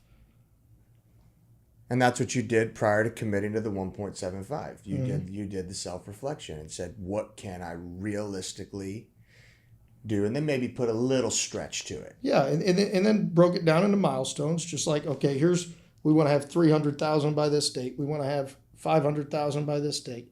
This way you've got the measurables, so if I'm not there, I'll get with Morgan, we'll throw another event, you know, to try and make up for the lack of revenue. How humbling is philanthropy? Oh, it's incredible. It is. It is. It's incredible. It is. It's humbling on so many levels because you set a goal, and I got to just tell you my own personal experience with philanthropy. And all of a sudden, this happens to me every time. Holy shit, I set this goal, and I'm not even close to being close. And then all of a sudden, God just shows up. Yeah. Here, I'll give you a prime example. This poker tournament we're getting ready to do. Yeah. You'll like this story. Yeah. So, with this online training business that I have, I said, here, I'm going to do a 3-month scholarship. Free training for 3 months. I put it out all over the internet. I had a little bit over 20 people apply for it. Okay. I narrow it down to 10 people. I can't figure out who I'm going to pick. So I take all the 10 people, names, throw them in a hat. Okay. Pull the winner out. I announce the winner online. Call the guy. Set up a call with him. Before the call, he says to me, he says, look, I just have this feeling someone else needs this more than me. And I said, come on. I said, I was really excited that you won. the guy, he'd struggled with his weight his whole life. He'd been bullied. And I was like, man, I'm really excited to work with this guy. So naturally, I'm trying to talk him out of it. He goes, I just got this feeling. I said, here, that's fine. You're picking the winner then. I said, I'm not picking the winner. Yeah. You want to give it away? You give it away to who you want to give it to. And so I send him the other 9 people. Yeah. I said, here's all their stories. You pick it. So he picks this lady. I announce it online, announce the whole deal. He won. He has this feeling. Someone else needs this more than him. And now here's the winner. I get a call from Tony Cardello because he's on my page. Yeah. He says, I want to sponsor the guy for 6 months. I said, really? He goes, yeah, I want to sponsor him for 6 months. I said, here, do this. I said, instead of paying me, donate it to the poker tournament. Yeah. A guy comes in who wants to be anonymous and says, I'm going to match it. $6,000 because one guy gives it up to somebody else. Yeah. $6,000 gets donated to, and so just little things like that. Yeah. That's not a little thing. I mean, that's a $6,000 swing. Yeah. He says, here, I want to match it. I couldn't even believe it. It's awesome. It's unbelievable. And so that's what I'm saying. These but God moments, and I'm sure you've had 100%, and that's why it's so important to not only just focus on the money, but you have to focus on the awareness and the why, right? Because so many people will see that, and then you'll have those moments come together like that, just out of the blue, because you raised awareness by doing that and making that guy pull the name. It just created a scenario that was. So now one guy's generosity gets 9 months of free training, 3 to 1 girl, 6 to him, and $6,000 to our 501c3. Fantastic. And he probably didn't even realize he had that impact. I called him. I said, I just want you to know. No clue that he had that impact. I said, I just want you to know what just happened. Yeah. You not only are you getting 6 months free training, but you're also getting $6,000 donated to Leukemia and Lymphoma Society, and I told him about the little family that we're donating to, and to Grace. I said, that's incredible. Yeah, it's awesome. And so it's humbling in that situation because it shows you how big God is, but then also it's also humbling because how many times do you got to get told no? Oh yeah. I mean, that is number one. Going and asking people for money is humbling. Yeah.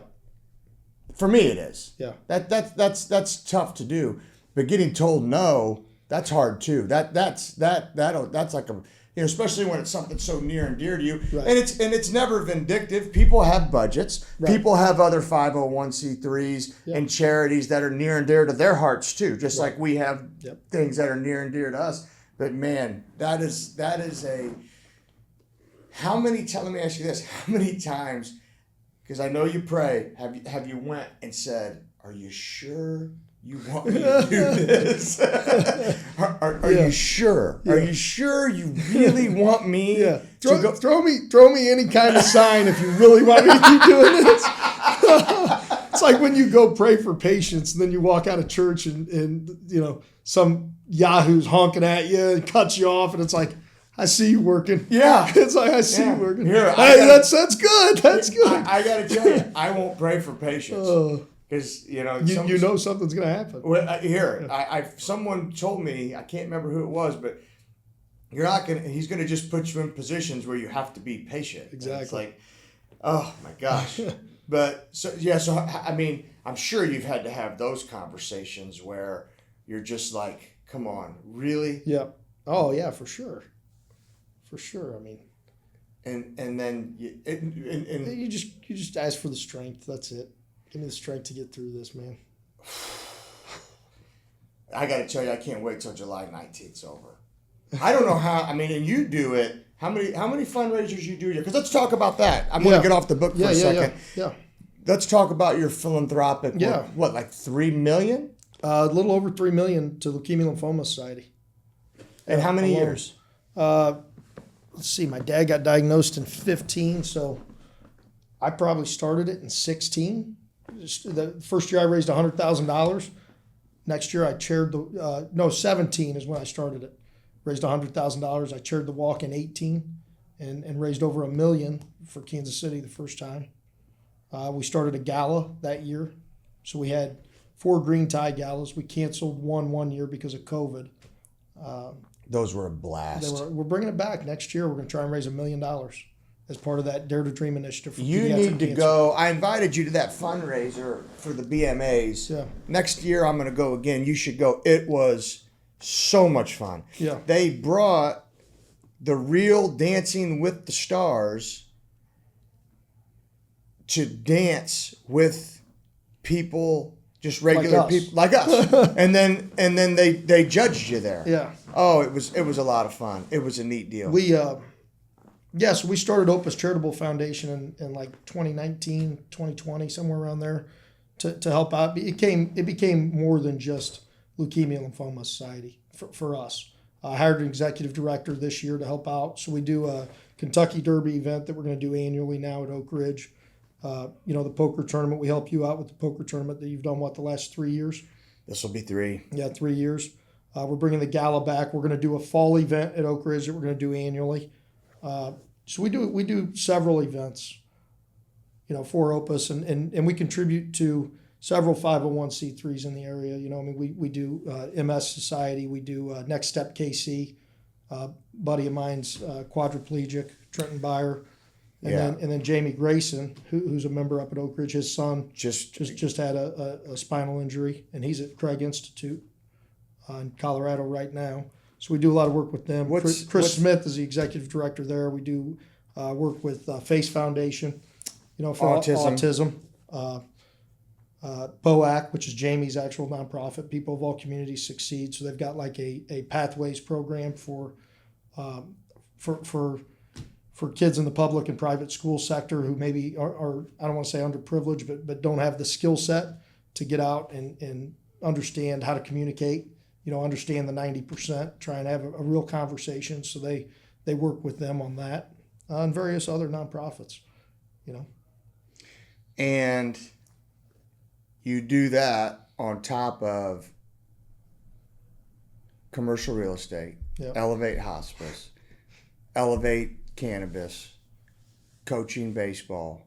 Yeah, Opus PEO we just launched a couple of years ago. What's that? Professional employer organization. So we manage HR, benefits, payroll. Oak Ridge. Yeah. Oak Ridge. It's a passion project for me. Right. Yeah. But you get to do that. Yeah. You've earned it. Yeah. What's the goal over the next? So you have 2 years left. Is to raise 1.75. Yes. Where you at? We're at about 700. You got another $1 million to raise. Yep. And you got 2 years to do it. Yep. So we'll have another Kentucky Derby. I think you'll beat it. Yeah, I think we'll do it. You think we'll beat it? Yeah. I think you'll beat it. Yeah. Yeah. I mean, hell, if the goal for the gala is $1 million. Yeah, we're gonna have costs associated with that. So the goal is to raise $1 million. We're gonna have, if we have 800 people there, band, AV. It's going to cost. We'll probably net like 800 somewhere in there. That gets you to 1.5. Yeah. Because you're at 700, you net 800. That gets you to 1.5, 250. You get that no problem. Yeah. You can get that with one derby. Yeah, we did about one. What did we do this last year? 150, 200, somewhere in there. Well, hell, what did we do at the poker tournament 2 years? Well, last year was rough because we did it the wrong time of year, in my opinion. Yeah. We did it right before Thanksgiving. We'll get it. Yeah. Gosh, just in that little poker tournament, we raised 200. Yeah. In 2023, I say little. There was probably 100 players. That's a pretty big poker tournament. But that's a testament to the community that we have too, and the friends and family and relationships. For us to be able to go out and raise that kind of money, and their buy-in to where if it's important to us, it's important to them. I mean, that's huge. Well, here, you asked me the other day how many poker, because I was telling you how many sponsors I got, and you said how many players you got. I said none. and here, you know what I did? I found 15 guys. I sent them the link. I said I need poker players. Yeah. I said I need them, and I need them bad. Right. and you watch. Yeah. You know, because you never know how many people will show up to those things. It's always nerve-wracking. Right. You know, but, you know, I bet you we get 80, 90 players to this deal. Yeah. But nonetheless, it's still, it's a nerve-wracking, exhausting, humbling experience. It is. But you know what? It all comes back to, and when people ask me why I wrote the book, inspire change. That's it. That's why. If I could be vulnerable and tell my story and my setbacks and the breakdowns that I had before I had the breakthroughs, and I could inspire change, that's why we're doing, you know, what we're doing from the philanthropic side too. It all comes back to that. Well, having the humility to bury yourself the way you did in the book, it also is a testament to why you became as successful as you did, because something that I think prevents people from becoming successful is they're too afraid to look stupid. Mm-hmm. And I think people will sacrifice relationships, wealth, success, all because they're afraid to look stupid. And there's not a successful person out there. There's another common denominator of successful people. And most of them don't give a shit what anyone thinks about it. I mean, no, you're right. It's true. They don't. And I'm not saying that like they have their nose in the air. Yeah. And I shouldn't say they don't care about what people think about them, but they don't care enough that they're going to try to change their opinion. Right. Yeah. And that's really, really important. Yeah. To get to that point. You know. And they don't do things. They don't do things because they want someone else to pat them on the back or, you know, talk about that was unbelievable. Yeah, it was great. Good job.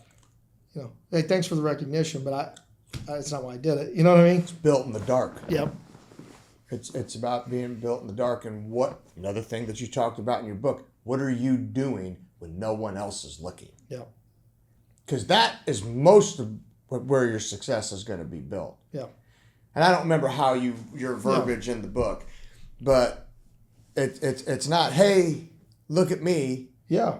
You know, it's because you said it. No one beat you to the office. Yeah. People don't see that, do they? They don't see that. They see you taking off in the private jet, right? But they don't see that you were. My Uncle Mark beats me there sometimes. Does he get you? Yeah, he does sometimes. Sometimes? You know what's funny about that is I got him out of retirement, and said, hey, I need some help. From the IT perspective, he just hired someone on full time because he wanted to go back to part time. I get to the office this morning at 7:00. He's there. Like, I thought you wanted to go back to part time. What are you doing? You showing off? You read the book, now you just want to beat me here? I don't understand. Yeah, but there's a lot of stuff. Like, here, people will look at someone who has a lot of wealth, and they see, maybe they do a trip, maybe they go on a vacation, maybe they have this car, but they don't see, here, how many times did you go to home and you're there and you're not present? Oh, yeah. That's, I asked my wife how many times I'm on the computer from 9:00 to midnight, working, or even 8:00 sometimes.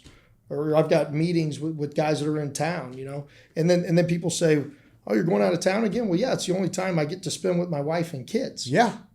You know what I mean? Yeah, because that's how I balance it. You have to have a balance. If the balance isn't when you're in Kansas City because work's pulling you in too many different ways, then you have to leave town to get that balance. Yeah, get the hell out of town. So, yeah, I mean, there's a lot that goes on behind the scenes that people don't understand. And you say, hey, man, I wish I had X, Y, and Z, or I wish I had, but do you? Be careful what you wish for. Yeah, right. You just might get it. Right. But what I'm saying is, do you really, really wish?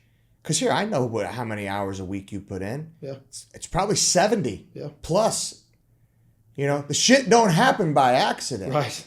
You know what I'm saying? Yeah. So there's a lot that goes on. Here, you talked about leaving the laundromat at 4:00 in the morning with a bucket full of frickin' quarters and a damn loaded 38, Yeah. getting pulled over by cops, and then going negotiating $1 million deals. Yeah. And then finally coming to the realization that, hey, is this the best use of my time? Yeah. Yeah. Does that align with where I want to be? With your values. The values. Yeah. I think the main thing for me that I need to remind myself and continue, number one, I need to actually write down what's important to you. What's important to me. Yeah. And then ask myself every day, is this aligning with that? Yeah. And then you know what you have to do? Be intentional. Yeah. Yeah. You have to. And sometimes being intentional, you're going to miss something on that value chart. You know, I mean, our 15-year anniversary, I had this thing planned out to where we were gonna leave Johnny's game, go to the airport Sunday night. Our anniversary was on Monday night. We were going to Chicago. Okay, our flight kept getting delayed. I had dinner reservations at Bavette's Sunday night. Massage was booked for Monday. We were going to come home Monday. I was going to make it back to Chucky's game to coach. So I wasn't going to miss any of the kids' stuff. I was going to get Anna Marie out of town, 15-year. We were going to have a nice dinner, stay at the Trump. Well, flight kept getting delayed. Finally, it was like we missed dinner. We just canceled it. Well, Anna Marie said, let's just go somewhere here. No, this is you. So I'm going to be intentional about you. I'm just going to miss Chucky's game. We're going to go Monday and then stay the night and come home Tuesday. Did I want to miss Chucky's game? No. But what's more important? 15-year anniversary or a 7-year-old machine pitch baseball game? Chuck, you make a very, very valid point, because I think turmoil happens in relationships, not always, more often than not, it's not because of money. I think it's because people are out of order and they put their kids before their significant other. Yeah. And that's a very, very, that's a very valid point. You were able to realize, look, she is more important than that's a hard thing to do, and that is a pattern that it's very easy to fall into, where each parent starts putting the kids before each other. Right. Yep. And that's when turmoil starts. And when you're running, four kids, you're running 4 different directions. It's easy to do it. It's easy to do it. Here, my wife and I, when I first started coaching football, I say it was a rough patch, but that's very relative, because me and Michelle, we don't really have much rough patches, but we could tell that we were off. And so there's a couple at our church that does therapy, and so we went to him, and they one thing that they kept talking about, which you said in the book over and over and over and over again, was being intentional and making time, because here, life's always going to do this to you guys. You have to be intentional to come back 100% over and over and over again. And when you don't, turmoil starts. And once we started doing that, everything smoothed out for us. Because here, Chuck, how many times I come home and maybe I'm not busy like you are, but I can't get out of my head. Right. Can't shut it off. And so I'm there, but I'm not present. And that's the thing. And people think that the grass is greener on the other side. It's not. It's not. It's green where you water it. You know what? That's a really, really. If you good neglect statement. your lawn, it's not going to be green, buddy. No, and then you're just going to neglect that one too. Exactly. Let me ask you this. I knew this was good. This has been 2 hours. I'm sorry. No, you're fine. I think you're probably going to have to send me a bill. This is fun. I blocked off. It's Friday. I blocked off the rest of the day. I got to get Benny to a game by 5 o'clock. That's it. I got a 4 o'clock in Pleasant Valley. Okay. But so here, I remember you telling me a story of you basically having an anxiety attack, where you were sitting at the dinner table and you almost just broke down because you couldn't get your brain to shut off. Yeah. And I have to think, in order to get from where you've been to where you're at, you have been able to control that. Otherwise, I think you would have quit. Right. Yeah. How did you do it? I think this book was very therapeutic for me, being able to write everything down, being able to reflect, being able to get a lot of the things on paper to where if something, God forbid, did happen to me, my kids would have some kind of an idea of what I've done, who I am, who I've become, why I got there, and some kind of a path to lead them without me actually walking alongside them. You know what I mean? So I think a lot of the anxiety that I had, the ulcers that I had, the things that I had were because the closer I got to, like, here I'm 43 now, the closer I got to 44, the harder it got for me to shut it off because there were so many things that I wanted to do still. And in my mind, all I'm thinking about is my Uncle Joe, who died at 44 of an aneurysm. Subconsciously, it's there and it's fucking me up, right? Here, Chuck, that's trauma. Yeah. That was clearly something incredibly traumatic for you. Yeah. Right? And so maybe it's something that you gotta, and that is therapeutic for you, but here, listen, I've had, here, my story. But how do I want to say this? I've had this fear that I'm going to travel down the same path as, here, my dad he worked 7 days a week.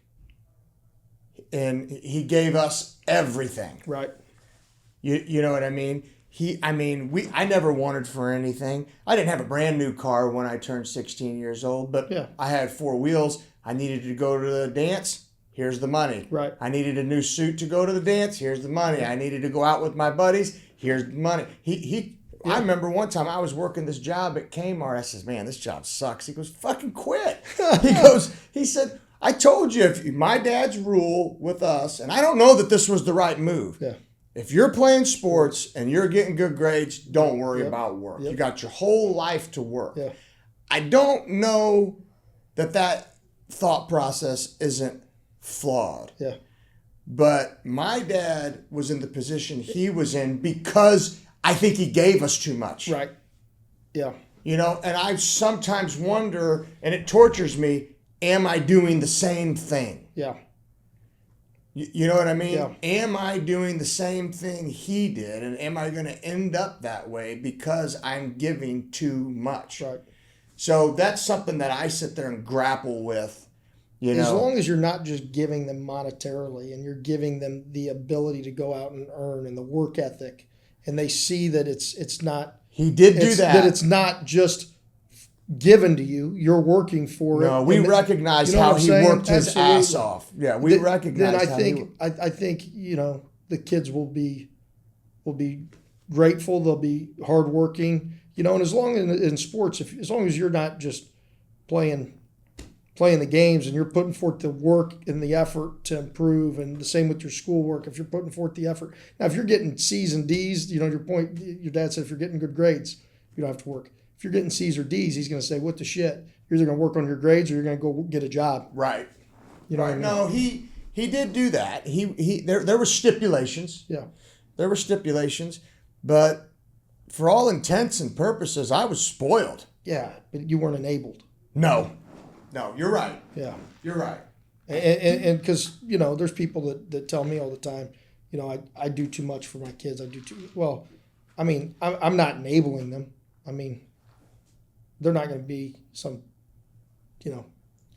I get it. I know where you're at. I know it's tough. It's a tough thing to describe, but I know exactly what you're saying. And I think they're going to treat people with respect. They're going to earn their due.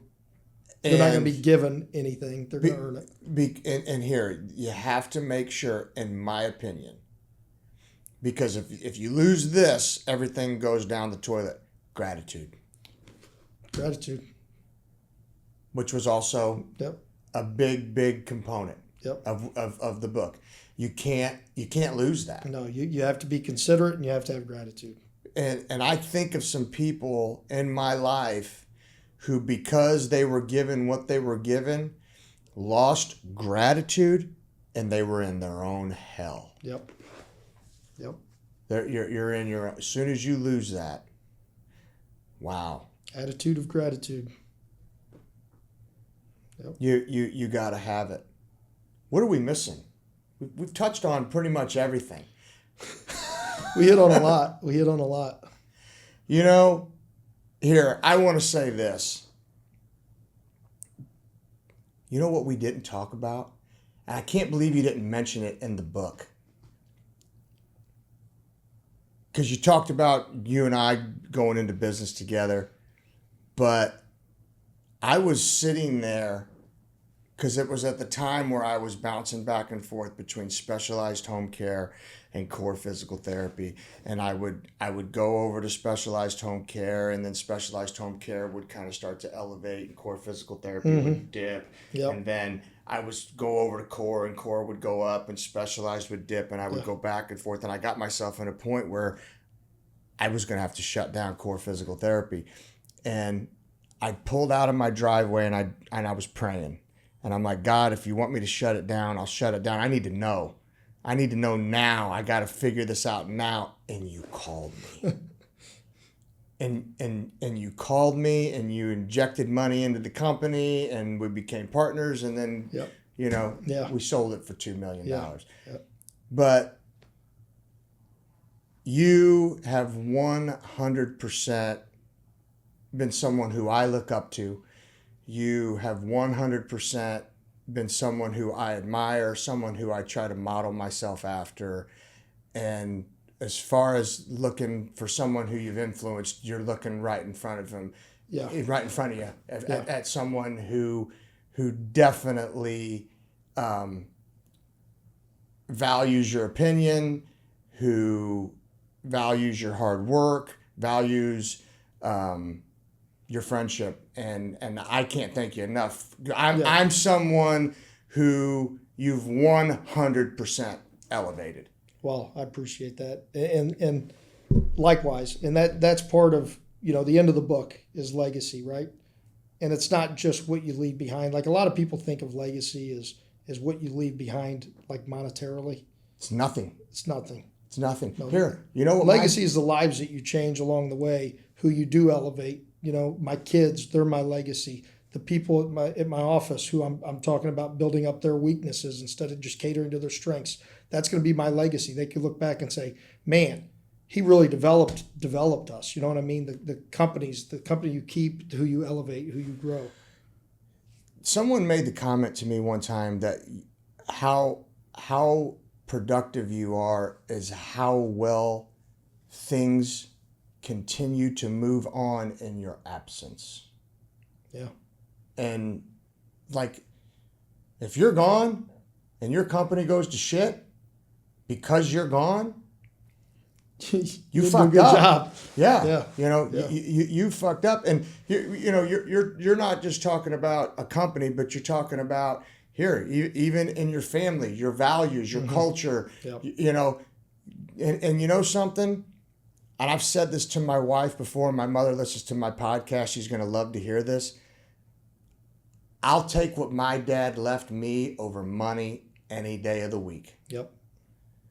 He showed, I am so lucky. He showed me how to be a good father. He showed me how to be a good husband. He showed me how to be a provider. He showed me how to be a servant and to get on my knees and pray. Yep. He showed me how to do all those things. And I would take that. Don't get me wrong. If he left me some money, I wasn't going to be pissed off. But you understand what I'm saying to you? Yeah. There's and here, it's money keeps you up at night.